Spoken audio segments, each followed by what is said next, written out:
Chapter 1. Before Breakfast. "Where's Papa going with that axe?" said Fern to her mother as they were setting the table for breakfast.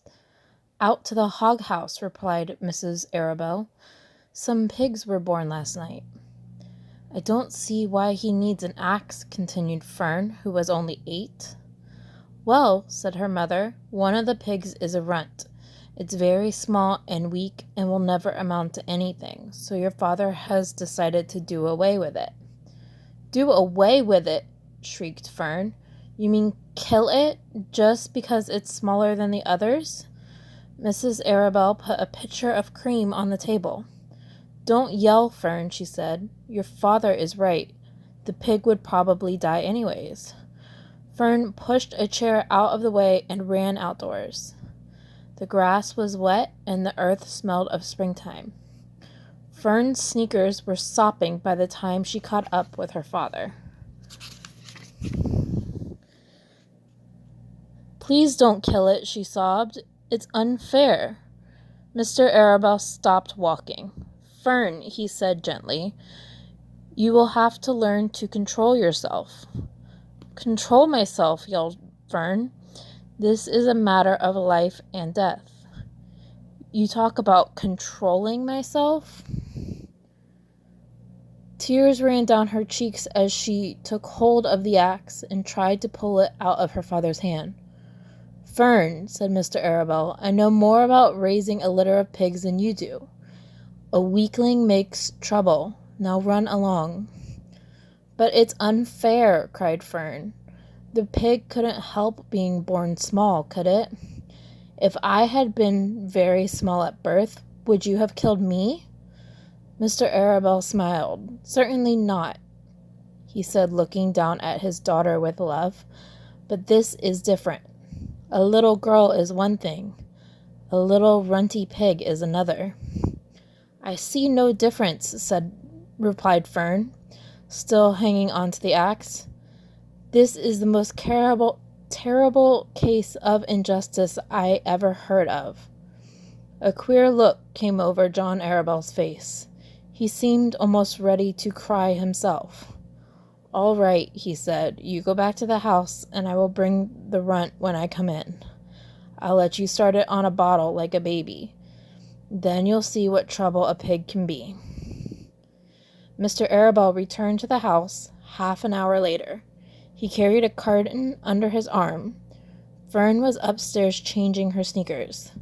The kitchen table was set for breakfast, and the room smelled of coffee, bacon, damp plaster, and wood smoke from the stove.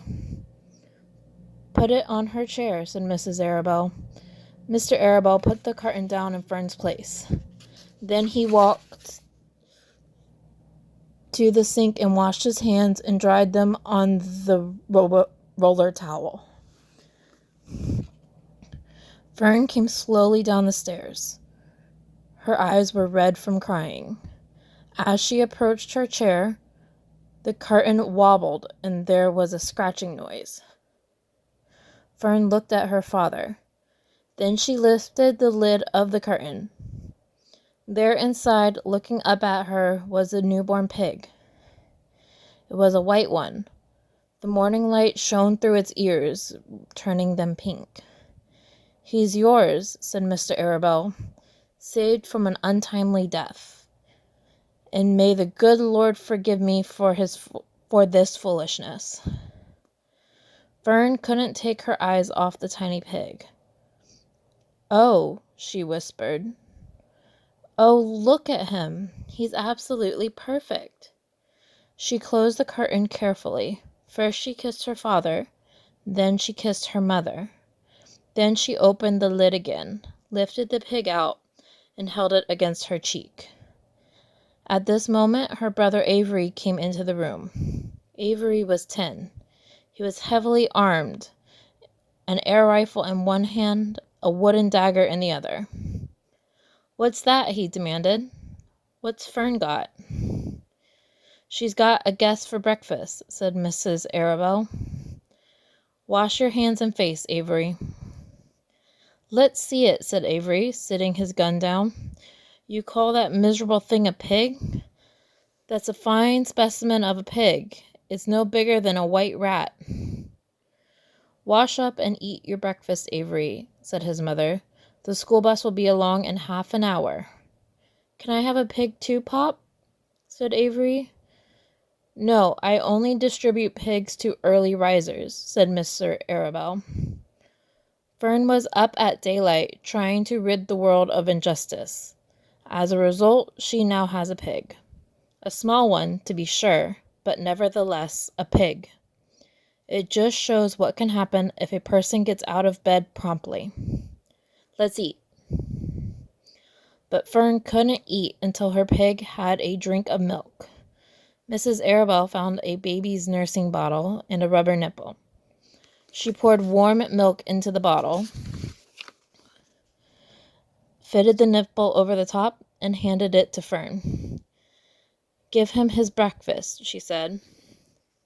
A minute later, Fern was seated on the floor in the corner of the kitchen with her infant between her knees, teaching it to suck from the bottle. The pig, although tiny, had a good appetite and caught on quickly. The school bus honked from the road. Run, commanded Mrs. Arabelle, taking the pig from Fern and slipping a donut into her hand. Avery grabbed his gun and another donut. The children ran out to the road and climbed into the bus. Fern took no notice of the others in the bus. She just sat and stared out the window, thinking what a blissful world it was and how lucky she was to have entire charge of a pig. By the time the bus reached school, Fern had named her pet, selecting the most beautiful name she could think of. Its name is Wilbur, she whispered to herself. She was still thinking about the pig when the teacher said, Fern, what is the capital of Pennsylvania? Wilbur, replied Fern dreamily. The pupils giggled. Fern blushed. And we'll stop there for now.